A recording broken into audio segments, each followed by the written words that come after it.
It is exactly 7 p.m. Good evening. This is MAK Daily News on MAK TV. My name is Angel Nandarana Habib. Let's go look at the headlines and I'll be back with the news in details. Makerere University holds its 88th Guild elections. NGOs at the forefront of poverty eradication. And in health, we look at pneumonia disease among infants. Those were the headlines, and here are the news in details. Makerere University has kick-started its voting process of the 88th Guild's leadership. This election has been organized online via e-voting technology. Our reporter, Richard Sewulime, followed this story.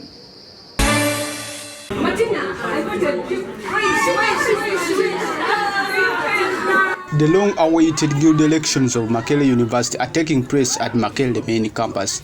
Tension, pressure, and self-confidence wraps the faces of Guild aspirants as they make their final rounds to their voters at different schools, colleges, and departments. It is a race of 8 candidates with stiff competition between the NRM's Hussein Ibla and the NUP's Alliance Lawrence, commonly known as Dangote. There is a heavy deployment at the university to enable students to have a peaceful election. Hussein Ibla, while visiting the College of Computing and Information System, he blames the Electoral Commission for delaying some colleges whose voting links started a bit late. So far the election is going well.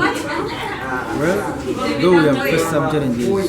For example, the system has been jamming, some links have been not working, and some colleges started late their voting process. Alliance Lawrence, whom we found at School of Agriculture, cited poor sensitization of students that limited many from exercising their rights. And many students stand out to vote, but I can't hesitate but to mention the frustration that the students have gone through. But like I told them last evening before we went to the poll, that when the will of the people is too strong, it can't be sabotaged. But one thing that stands out is that still there's poor sensitization of students. The few who turned out to vote, those that were diehards, were thoroughly frustrated by the system. You have to vote. Personally, I had to vote 3 times before my vote was accepted. Many students have gone through that. But even then, if you ask me how I feel very cautious and optimistic about the results they're going to announce this evening. The Makerere e-voting process for the next Guild leadership is only available for those who updated their details on their students' portal. The winner of this election are expected to be announced tonight, and they will start on their journey of taking on office responsibilities. Richard Sewulime, MAK TV. Thank you, Richard Sewulime. The swearing-in ceremony is happening today at Makerere University, and we shall be giving you a live report. In the other news, Uganda is one of the few countries aiming to achieve sustainable development goal of poverty eradication. We look at the role of non-government organizations to decrease poverty. Our reporter Geoffrey Mutumba has the news in details. According to the National Poverty Line, the graph of poverty has decreased from 56.0% in 1993 to 21.4% in 2016. This has been achieved by the help of the non-government organizations and the government itself through implementing different programs. End Poverty Uganda is one of the non-profit organizations that came out to fight poverty in societies through all possible solutions. Vincent Agaba, the country director of End Poverty Uganda, says that the organization envisions to create a poverty-free society. Poverty Uganda, we are simple as our vision. We envision a poverty-free society, and that's what our vision is, a poverty-free society. We have mobilization for these people. We do financial programs like circles, like, financial literacy. Basically, source where the problems of poverty are, and we put solutions. We have so many projects in agriculture, especially for the rural setting. He, however, points out that poverty increase in the country should not only be blamed on government, but rather social customs like land dissections. You will hear so many people blame the government. But yes, the government has a little part to blame, but it is not entirely the government. You can clearly see like how our society has been arranged. From days when before we were born, how our land system is. Somehow, somewhere, it contributes to our poverty, where people have to share land and demarcate and divide it, fragment it into pieces of where they have to put their homes.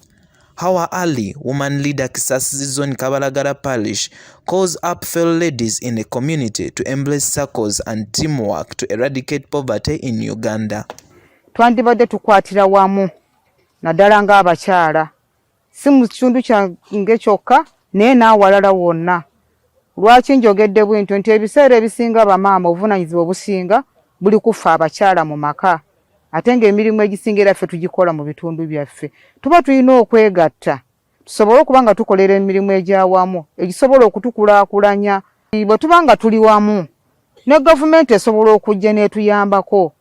Era kiba kirungi nti weebezze esanga nga ffenna tuli organize tuli bumu era nga tulina emirimu gye tukola isobola okutukulaakulanya okuyamba abantu baffe. The chairperson Kisasi Zone, Salongo Amos Katumba, also appraises the government programs such as MAK, which has helped them to overcome poverty in Uganda.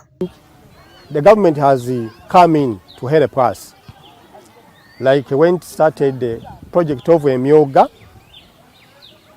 to fight against poverty, not only in our area, but also in other areas. But basically in our area, some of the members of the zone are benefiting. They have joined the association and they are getting some money from it. And they are using that money to boost on their businesses. According to the Sustainable Development Goal number 1, the government of Uganda aims at eradicating poverty in Uganda by the year 2040. Drug misuse has become increasingly common in the 21st century among university students, and this has impacted on their education. Angel, our reporter, brings the news in detail. Did you know that the human brain is still developing in a person's 20s? Drugs and alcohol are some of the most detrimental yet common disruptions in teenage brain development. According to the National Survey on Drug Use and Health, almost 53% of full-time college students with ages of 18 to 22 drank alcohol in the past month for such of stress relief as one of the factors students look for after facing demands from their classes. A student who preferred anonymity shares his story on how this affected his education life. Personally, I tried out drugs like alcohol, cannabis, commonly known as weed, which is really common. It's all over the space in campus. I mean, it's always a phone call away. Anyone could get it. It actually had very, very serious repercussions. Yeah, I deteriorated, but academically, because most of the time I was out there looking for the next hangout spot. Where shall we be? Yeah, what kind of liquor shall we take? We managed to speak to a counselor at MAK University who gave her opinion on drug misuse among the university students. The challenge of alcohol addiction is among those that are posing a challenge in this university, and it affects the students' personal growth.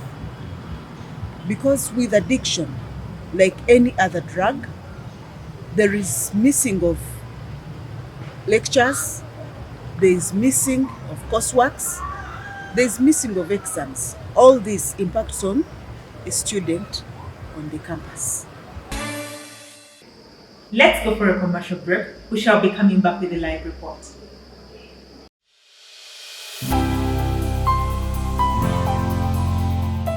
Hello, welcome to C3 Alive Kabalagala.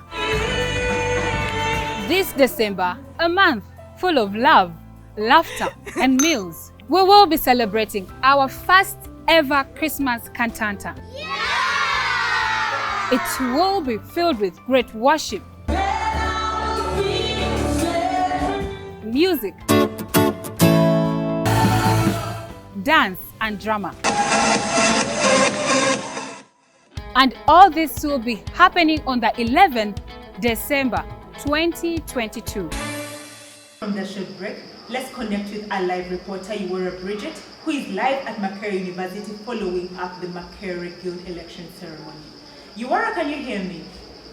Yes, I can hear you. Look in the camera. Please share with our audience what is on ground. As you can see, we are live in the auditorium where the swearing-in ceremony of the students' leaders is taking place. Right now, as I speak, the Livingstone GRCs are the next to be sworn in and take their official offices. Right now, if the camera person could take you a little bit to the auditorium where they are about to start their swearing in so that they can take their offices in officially.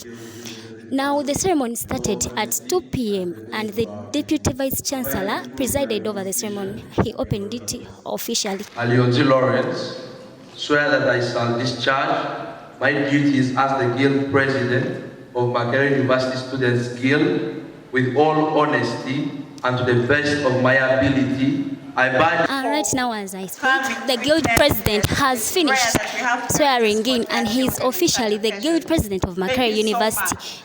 As we have all seen, he has taken a pic. They have had a picture moment with the Deputy Vice Chancellor and his parents in supporting towards student activities geared towards environmental sustainability. Next is the Honorable Minister for Culture. In the business news, it has become a culture for university students to run businesses as they are studying. Our reporter, Patricia Nakaima, follows up a story on how students balance business with books.